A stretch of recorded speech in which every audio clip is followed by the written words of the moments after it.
Taneytown Planning Commission, please come to order. Would you please stand for the pledge to the flag, and then we'll have a moment of silence for the Planning Director Dale Hill that passed away.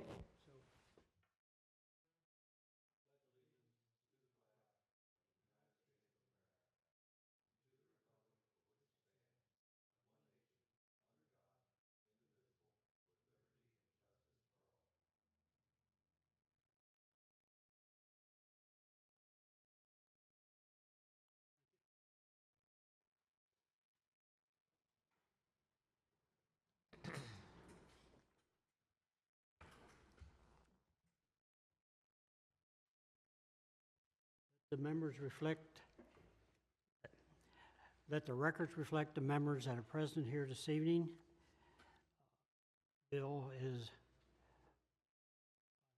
ill, and Chris is absent. Okay. Can Bill, hey Bill, can you hear us or? Yes. Oh, okay. All right, thank you. Thanks. Good. Give me a thumbs up if you need, thank you. Sorry about that, guys. Thumbs up, gotcha. All right. Commission members should have received the draft minutes of March 31st, 2025. Is there any corrections or additions or anything to those minutes? None here. There are none, I'll entertain a recommendation. I recommend that we accept the minutes from March 31st. I second. Second by Bill.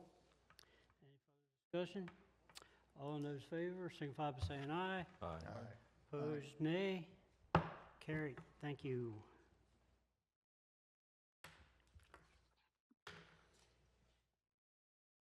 Delegations and action items. Jim, you want to start off and introduce Andrew, which I think we all know, and we can move right on with the Water and Sewer Master Plan Amendment. As you said, with us tonight is Andrew Gray from Carroll County Planning Department, and he's overseeing the spring amendment for the Water and Sewer Master Plan. We submitted an amendment for the property that's being annexed out on Harney Road, and Andrew's going to give us kind of the quick update on it. So, welcome. Thank you, and thank you for having me, Planning Commission. Just to go over the layout of the staff report, since you have probably seen this last, it has changed, just to be a little bit more, in my opinion, a little bit more easy to follow. So on the front page, this amendment is basically for one property to move it from long range, the S6 sewer service area, to priority S3. In the beginning of February, the town got in touch with the Bureau of Comprehensive Planning for this amendment. On page 2, you can see the amendment in priority. This would be the updated, zoomed-in part of the map. And on page 3, you can see the Taneytown, which would be the draft map, the sewer map, if this amendment was approved. On page 4 are some of the master plan goals from the Taneytown Master Plan. And on the bottom of page 5 is information pertaining to this amendment, which is to move one single-family dwelling unit from the long-range sewer service area to the priority sewer service area, and with that will be 250 gallons of sewage demand per day. Gallons per day. On page 6, you will see information regarding Table 32. Table 32 is the demand calculations in the 2023 Carroll County Water and Sewer Master Plan. The information highlighted in yellow is what is being changed. Information changing will only be in the priority and the future service areas. And the reason for that is because they're cumulative. If you go from long range, like what is happening now, future and when you're going to long range to priority, not only priority is going to change, but future is going to change too. For comments, the agency comments, right now we're waiting to hear back from preliminary agency comments. On April 17th, this draft information, along with the other three municipal amendments were sent to the Maryland Department of the Environment, Maryland Department of Planning, Carroll County Health Department, Maryland Department of Planning, and Carroll County Bureau of Utilities for comment. So for staff recommendation, county planning staff recommends the City of Taneytown Planning and Zoning Commission certify the request to amend the priority sewer service area, which is map 27, the Taneytown sewer service area as described above, adding 250 gallons per day to the demand calculations in table 32 as described above is consistent with the 2010 Taneytown Comprehensive Plan. Mr. Chair, if you have any comments or anybody from the Planning Commission, I will be happy to answer them. Thank you. I have a couple questions, sir. Yes, sir. It indicated that we're going to update the plan, for the one resident, and then the amended will also correct a calculation error. And I was Yes. just curious what that was. Thank you so much for bringing that up. Thank you. I wanted to mention that. So there was a calculation error when I was going through. What I did was I went back to try to, when I first started this process, and put everything in an Excel spreadsheet. So when you change one thing, everything else changes, so you don't need to keep adding them up with a calculator. And one thing did change. And on page 6, as you can see on table 32, what is highlighted is changed. So this 0.986 changed. And originally in the Carroll County Water and Sewer Master Plan for table 32, which is on page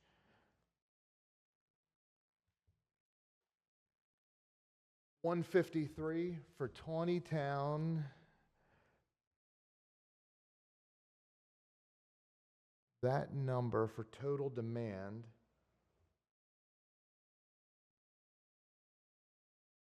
was 0.989 when it should be 0.986. So for both priority planning and future planning in table 32 on page 153 of the 2023 Carroll County Water and Sewer Master Plan for Taneytown, total demand were both 0.989, and now that was changed to 0.986.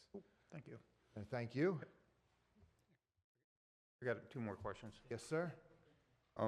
So the residential population served went up by a number 3 residents. Is that standard for like a house? You use 3 residents, or?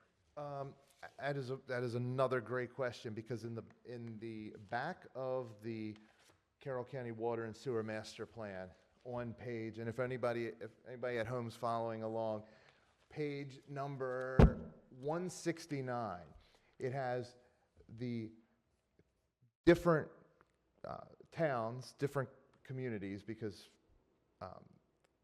Freedom is not a community, not a town, but what the numbers here for Taneytown is 2.69 persons per household. So with the addition of one household would be 2.69 people, which rounded off would raise it up to 3. So is that an average based on when we did that last count? I am not 100% certain, because I did not put together the plan. I am assuming the latest and greatest information when this was put together in 2023. Yeah, but it's different for each municipality.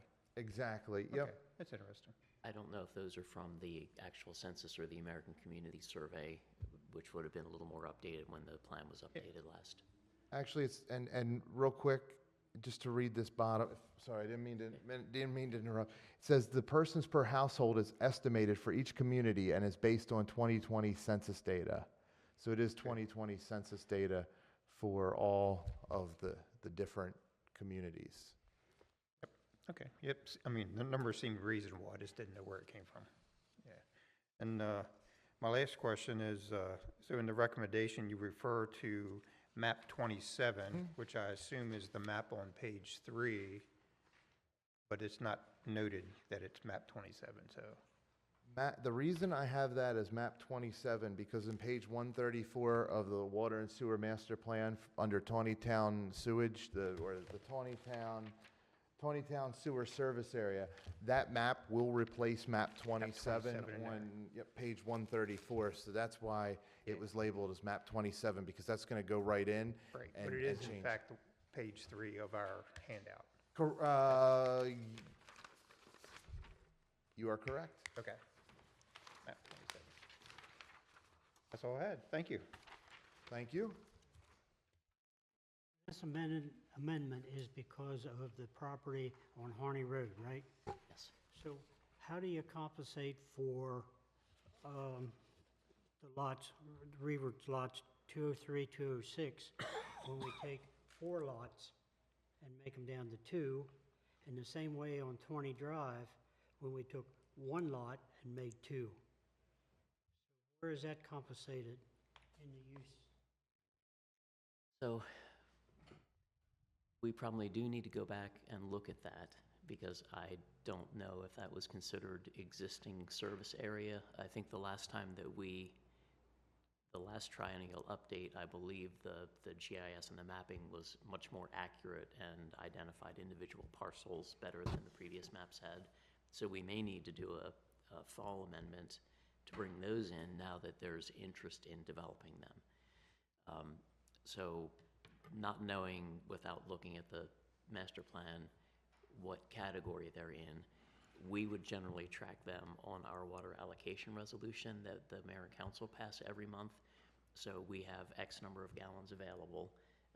Each month we look at that. We look at building permits issued or applied for. We generally carry a couple infill lots for situations like this where, you know, somebody could come in and apply for a building permit or a zoning certificate at any point for an existing lot of record. So we would basically subtract those, you know, in this case, I think we are carrying 2 infill lots on the water resolution. So we would subtract them from the water resolution, update our consultant engineer, and we report to them periodically on our sewer capacity also. The water's done every month, and the sewer is assumed to have the same impact as the water, but we don't actually pass a resolution for it every month. But I'm glad you brought that up, because we do need to check that Question. now that the water sewer master plan is as granular as it is, with those being able to identify individual lots like that. I think a couple infill lots that can be subdivided, right? And, So that and would- lots that can be subdivided or may not be developed to the maximum extent possible are not necessarily counted as potential demand, areas for potential demand. So if you might have a house on a 2-acre parcel, which is unusual in the city, you know, that parcel could be subdivided, or you might be able to put another house on it and meet the interior distance requirements and, you know, and build a second house at the far corner of the lot. And that we would, honestly, I'm not sure how that would be reflected in the water and sewer master plan, because if it had an existing house on the property, it would already be in the existing service area. So it's already served, but we would have to still keep track of it for our The water and sewer 250 gallons, consumption. right. Right. If I may? Yes. If I'm Please do. understanding this correctly, sorry, I don't want to get too far from the microphone. If you had, let's say, a house or a property that's as big as this paper, and there's one house on it, and you're mentioning about what would allocations be if somehow that was subdivided and you have 2 houses on it, right? So you were going from 250 to 500. Is that the question? Just to. Yes, basically, yes. So from what I understand, there is what's called the buildable land inventory that the county takes care of in GIS. They keep track of. So for instance, every year when Tiffany comes around and does the annual report, the planning annual report to send down to Maryland Department of Planning, in there's the amount of buildable land that can still be built on. So let's say if you had that property that's as big as a piece of paper and you wanted to subdivide it, well, there's a chance, and I don't know for each particular situation, but that property could have one more buildable land, I guess I want to say allocation, but one more opportunity. Right, perfect, an opportunity. So that would be taken into account. So when we go back and do this entire, the triennial update, what happens is, usually, you take the existing flows, so what's ever at the plant, and then you, from the existing flows, you factor in the buildable land inventory, the BLI, into those existing flows. So what's the BLI in priority and future? That is taken into account when you look at those later years. And it gets a little bit more complicated because BLI that's in existing isn't reflected in existing, and I know I'm going probably too far here, but just for the record, the BLI for existing is not in existing because it's not connected. Existing is just what is hooked up to the system.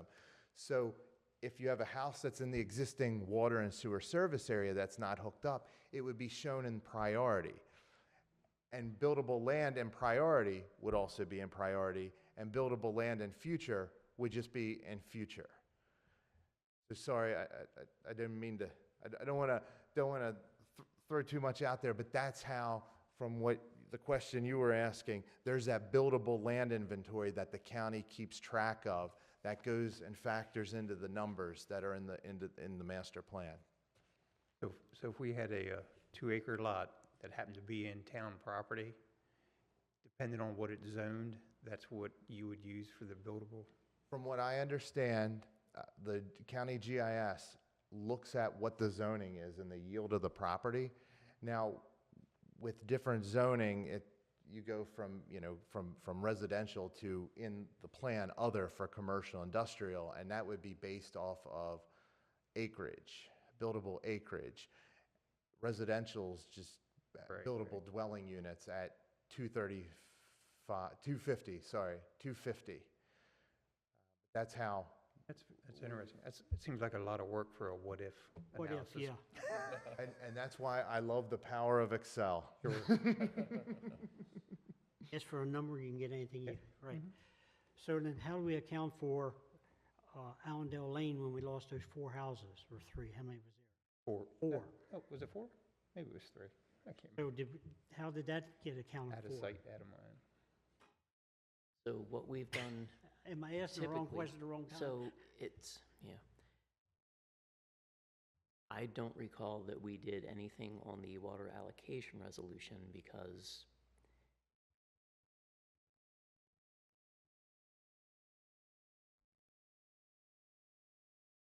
I'm trying to think of scenarios where we had this. Typically, the EDU has stayed with the property. With this property being converted from dwellings to a parking lot, the thought may have been that those EDUs would be credited to Evapco, the property owner. But I don't think we actually followed through with any credit back to the water system, to offset the demolition of those 4 houses. Us. But that would We get- have, when things were incredibly tight, we really did scrutinize things like that. If a house was demolished, we went to the health department and we said, hey, there's not an EDU being used here, can we get one back? Because we were that desperate for water capacity. 1,000 gallons per day. But that gets cleaned up the next update, whatever it is, 5 years every. It could be, and I don't think that we've had conversations with Evapco about it.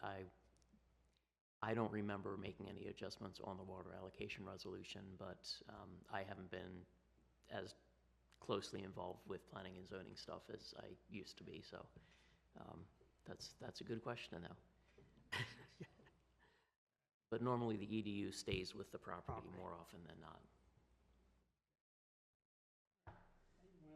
Questions? Bill, any questions? Any questions from the floor? Now's your chance, Tiffany.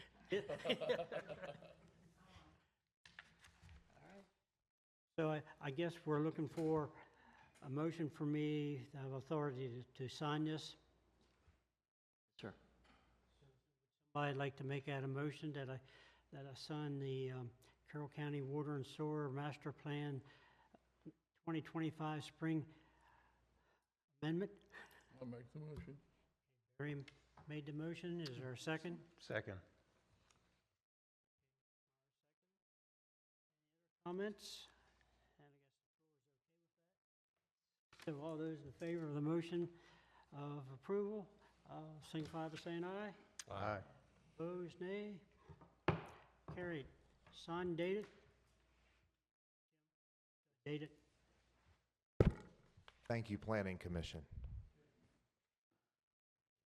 Around for a second, you can probably just grab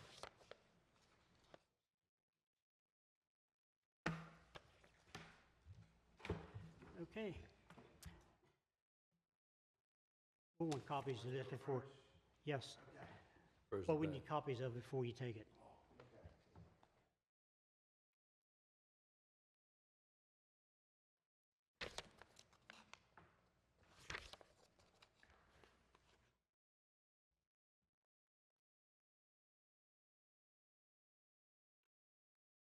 Any comments or any questions for us? Do you have anything else for us? No, sir. I'll extend a welcome for you to stay too, or you find your way. I'm sorry we don't have refreshments like you had for us, but we do have water.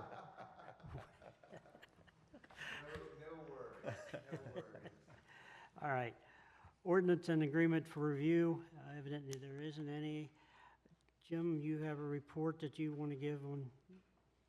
I can just run through. I didn't do a written report. Hopefully, I will get a chance to do that next month. Yeah, if you'd like, I can kind of run through what updates we do have on the active plans, things that are in the pipeline. And I apologize, I did not take Maryland Compassionate Care and Wellness off the agenda. It is already off the May agenda, but they did retract that site plan for the outdoor grow. So we're going to strike that one going forward. Memorial Park. Taxes. Sorry. Maryland taxes again, right? Memorial Park expansion project, we continue to work with the State Highway Administration on the runoff for the sidewalk that's proposed. I really don't want to come before you guys and say that we're taking the sidewalk off of our own project after the last month or two's comments. But the engineer is really having challenges meeting the State Highway Administration's stormwater requirements for that. And the issue is there is an undefined downstream analysis that needs to be done in order for State Highway to decide if it's an acceptable amount increase in the runoff into the State Highway right-of-way. So our engineer doesn't know what's expected of them, and so we're hesitant to get into this undefined analysis because it might take months and months. Meanwhile, we have a grant for the park, and we need to start building so that we can build and be done by the time the grant funds need to be expended. So we continue on with that. I spoke with the engineer today. They're still looking at potential options to treat the stormwater that the sidewalk would trigger the additional stormwater. That all the sidewalks that were in the No, plan? no, it's just the sidewalk between where the existing sidewalk on Frederick Street ends by the Catholic Church, and it would continue down to the new entrance to the park. And the idea of putting that sidewalk into the existing impervious to reduce the new amount of impervious that we would create is frowned upon. Well, actually, State Highway didn't tell us we could do that. I brought it up on our last conference call, and it was not positively received by State Highway. So, and it's this minuscule factor that we're trying to meet. That's too bad. So people walk into the park. That's the sidewalk they would be using. Yeah, that's exactly right. And so that the jury is still out on that one, but you know, if it comes down to risking the grant money for the project or taking the sidewalk off, the sidewalk is going to lose. So it's a very unfortunate scenario, but we're not finding state highway to be particularly flexible in, you know, what they will accept. That's going to kind of put us in a predicament for final approval. Now you get involved in ADA rules and Right. stuff, don't you? So state highway has said, you know, if the city wants to take the sidewalk off the project, their comments go away. But of course, we don't really want to take the sidewalk off. We want state highway to compromise a little Right. bit. So that drags on. Storage today, I know last month they were on the agenda for preliminary plan approval, and turns out there was some confusion on some of the approval letters, and there was one that had concept, our engineer had provided concept plan approval. Planning Director Hale mistook that for preliminary plan approval recommendation. So they actually, our engineer actually did have some additional comments that were yet to be addressed. So turns out to be a positive that it wasn't approved for preliminary plan because there are still some outstanding comments. I thought that would come back for tonight's meeting, though. Some additional, I don't think that any.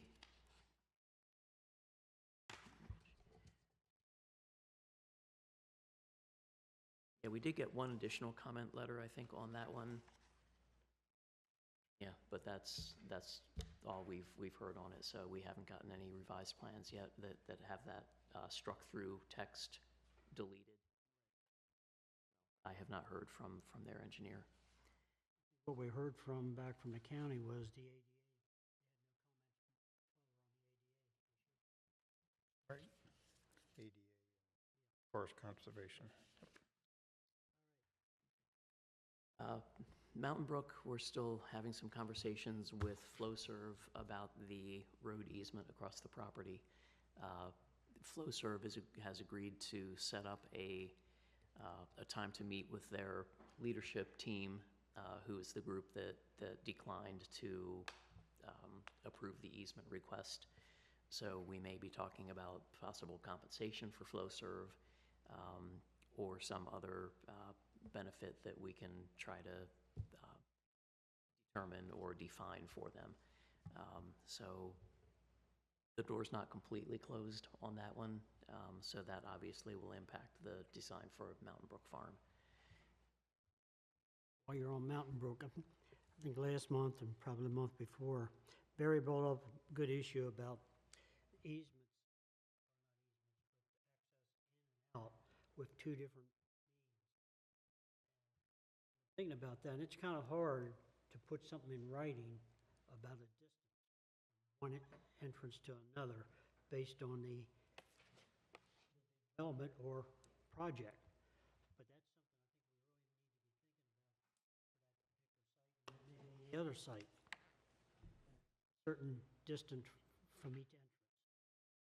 So that is going to be, we can consider some minimum distance, but sight lines and slope and things of that nature are, of course, all going to be very site specific to any project. I do know from just a brief exchange with fire protection services at the county that there are some, they've seen some instances where developers have tried to put the second entrance very close to the existing entrance, perhaps because that's where they could achieve sightline, distances and such. That's something that we need to be mindful of. Does it really meet the need of that secondary entrance? So Mountain Brook did talk a bit about an emergency-only access point, and I did not think that was really the commission's desire. That I think we were looking for a second public access point, not a gated off emergency only. So having confirmed that, I can certainly make sure that Mountain Brook is aware that that's the commission's intent. But drafting of any code revisions has kind of stalled on that. The specification manual is still being updated with regard to some of the street requirements and the paving sections and things like that related to the future bypass segments of road that will function as the future bypass. So that is ongoing with our engineer. But as far as the subdivision chapter, we've kind of stalled on that right now.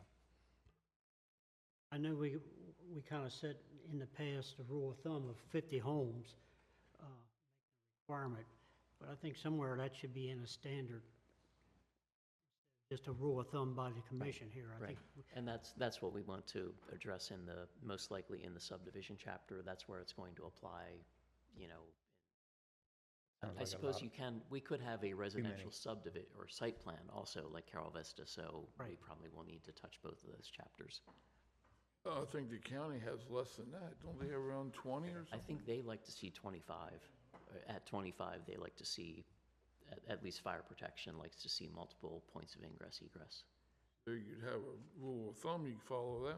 Right. But that's just a rule of thumb. It's not a code requirement, to my understanding. I don't have anything new on Garnet Ridge for you. Paper on them, didn't we? One comment letter, I think, on that. I don't think that was too.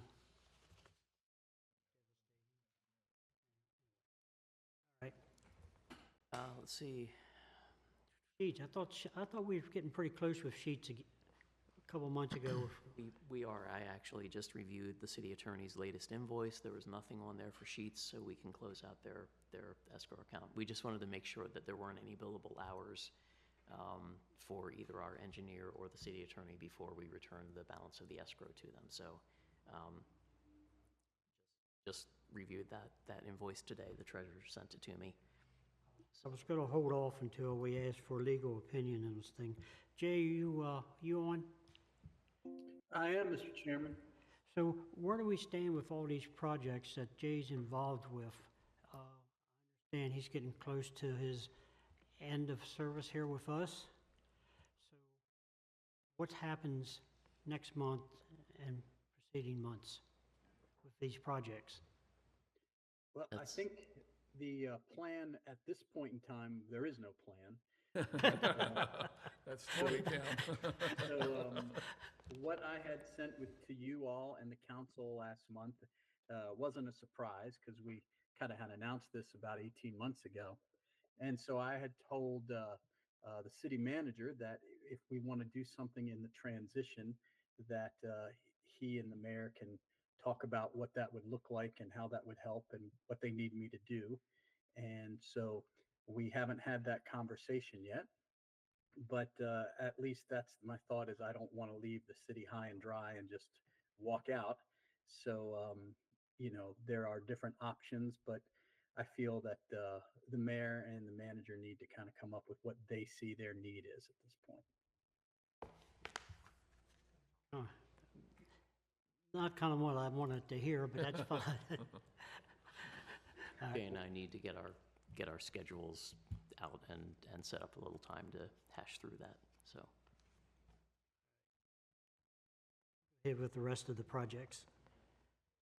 let's see. The red line changes for Evapco. Building permits have been approved. Nothing new on George's. What's Is there any going on there? Go ahead. Yeah, go. Is there any progress being made? Be- Geor- Behind the scenes, there is activity, Okay. but nothing public at this point. No. That should be something small enough that we can go ahead and resolve, or the city council should go ahead and resolve. I mean, it's been what, 4 years, 5 years, whatever?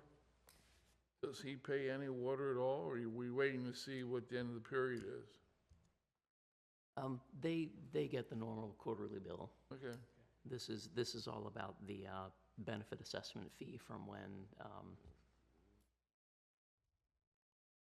when the bed and breakfast use was initially established. I just think it's odd, the number of people we shut off every month for not paying their water bill, and here you have a gentleman on the council with a water bill issue, so. Putting it out there.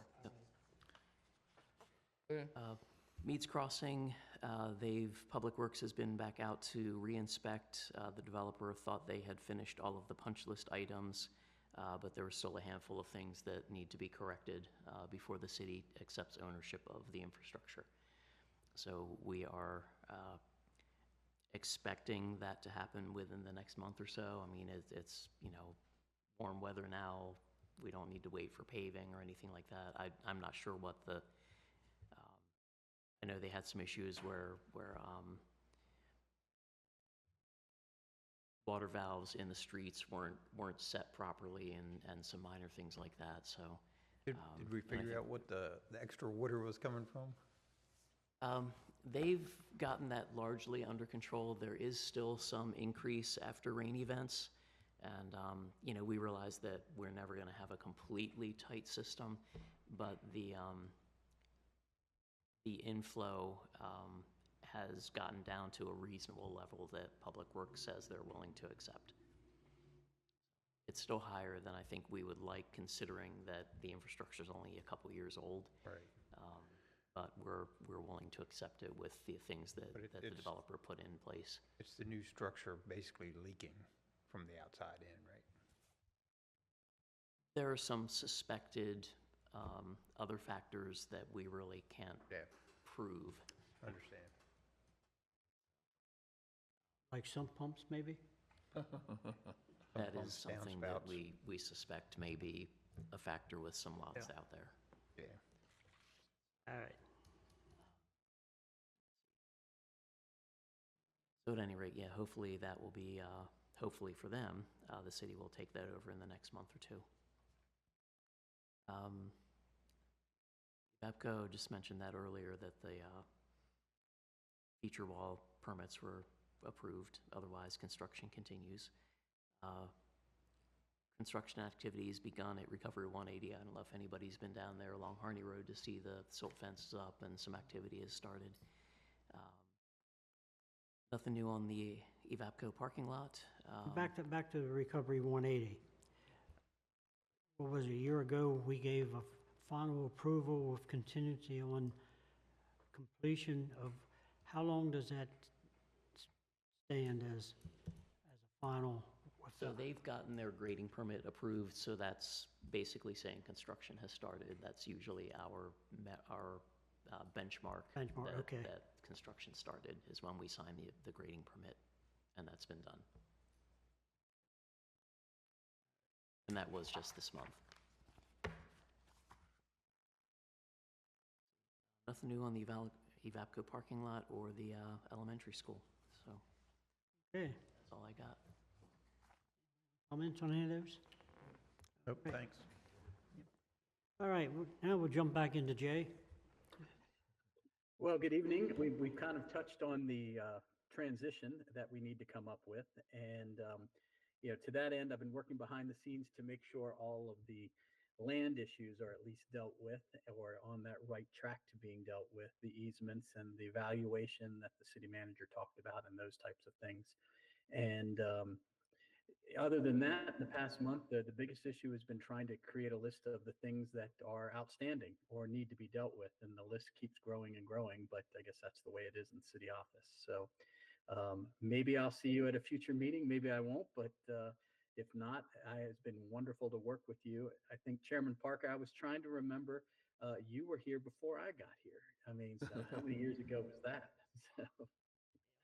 I got less hair than you, too. Yeah, I know, not that much. So anyway, it may not be the end, but I just wanted to make sure I came tonight to answer any questions you may have.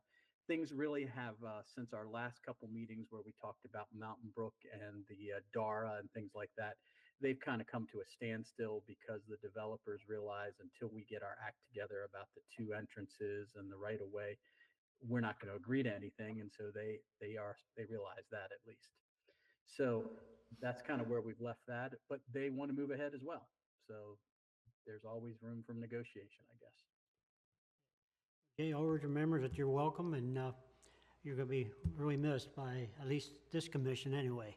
Well, I really like working with you guys. It's always a pleasure to see things get done in a business-like setting, and you guys take care of that. And you have for, I've been there for 24 years, and it's been under your leadership, Mr. Chairman. So thank you very much. If you need anything, you let me know. All right, thanks, Jay. Anybody have any comments for Jay? All right, thank you, Jay. Okay, county update. Tiffany, now's the time to impress.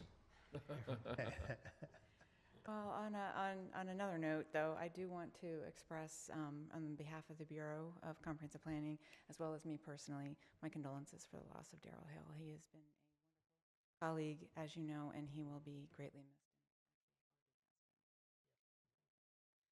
And then to move on to updates. As Andrew has already pointed out, the text amendments for the, I'm sorry, not the text amendments, the Water Sewer Master Plan amendments are moving forward with the spring 2025 amendments. For text amendments, there is no text amendments being processed by the Bureau of Comprehensive Planning right now. However, the county commissioners have requested that the Planning Commission, County Planning Commission, review our adequate public facilities ordinances. So that'll be coming up in future meetings, and I'll keep you posted on that. For the master plan update, we are starting the 3 work groups soon. Actually, next week, we'll have the housing work group, agriculture work group, and the economic development work group that will be starting. They'll run through August to make recommendations to the Planning Commission for the comprehensive plan update. And we've started youth engagement. So we met with one youth group from the Boys and Girls Club, got lots of input because the county's their future, hopefully. And so we're trying to get a good handle on what they want to see in their future. And then for the annual report, did move that back. I'll have the draft to you in a few weeks, but not by next week. So just want to let you know. Questions or comments? All right. Bill, you good? Thank you. Thank you. Old business, Community Comprehensive Master Plan update. Our meetings that we're having the week before this regular meeting seems to be moving on pretty good. I don't know if we had any projection on how we should be at any given point. We expressed ourselves last week that we definitely want to hear something about our key personnel. I hope they're moving forward before next month's meeting with it. I will give them a friendly reminder. Yeah. This week. Looking for some updates on that.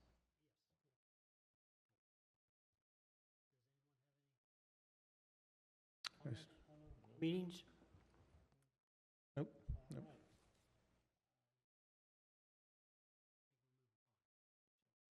All right. New business? I have new business is Memorial Day is next month. So if we move it ahead a month, that only gives us a couple weeks before our next meeting. May what? May has five Mondays.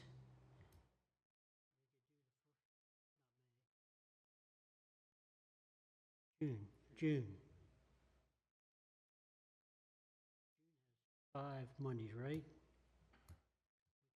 1st of June, or if there isn't anything pushing on the agenda, July, but I just as soon not, just because I want to keep the comprehensive planning stuff moving.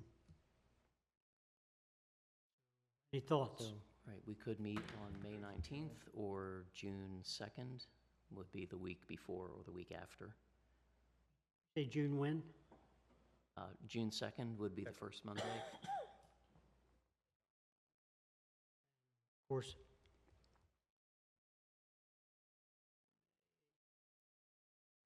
So So that would give you a meeting June 2nd, June 17th for the comp plan, and then, I'm sorry, June 24th for the comp plan, and Right. then the 30th for your regular meeting.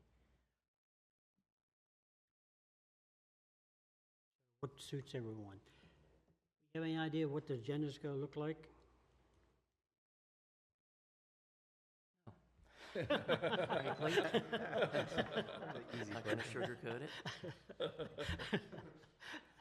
I have not really taken stock of the project checklists in the development review folders in the zoning office yet, so I don't really know how close any of these projects are to coming in requesting approval for the stage that they're currently in. So, So why for don't the we- duration that some of these have been sitting in their slots, I would expect developers to be pushing forward, especially with the, spring season upon us, and wanting to get things, improvements in the ground before winter, so. So why don't we shoot for May the 19th, unless there isn't enough to justify the meeting? Is that So if we have any potential action action items, items? May 19th, otherwise wait until June, kind of like we do for the December meeting. Yes. Is that good for everyone? I'm good.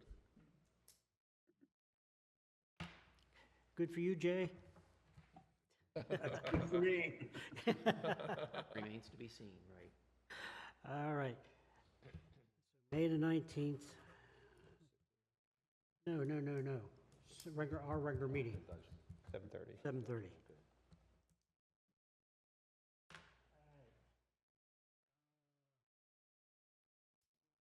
Anything else under new business? There was maybe 3 or 4 Board of Appeal cases before us. Have not proceeded to have a hearing, or did they drop? I believe the hearing is pending. There's a daycare one that I believe is waiting for the hearing to be scheduled. I know there's another, I don't know if we've gotten the application back in, but the corner lot on Reverton and Commerce, some more of those Rever subdivision lots that were 25 feet wide each. Similar situation, two undeveloped lots are on the corner, but with the double front yard requirement for corner lots, it's essentially impossible to build a home on there without some kind of a variance. So the owner has picked up the application. I don't know that it's come back in yet, completed. Not certain what the third one might be. Right now, I didn't make it, but there was 3 of them, I thought. Okay.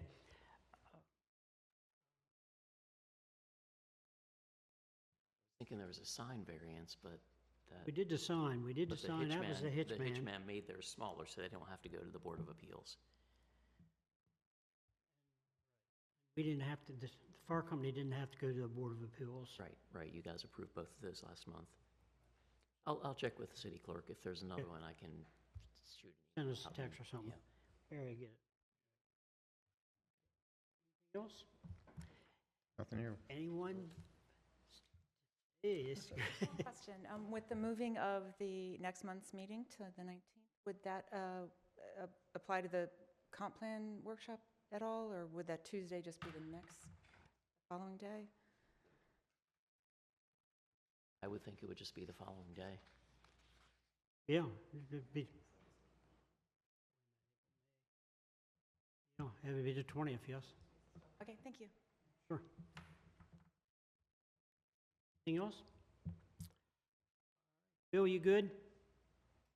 Thank you.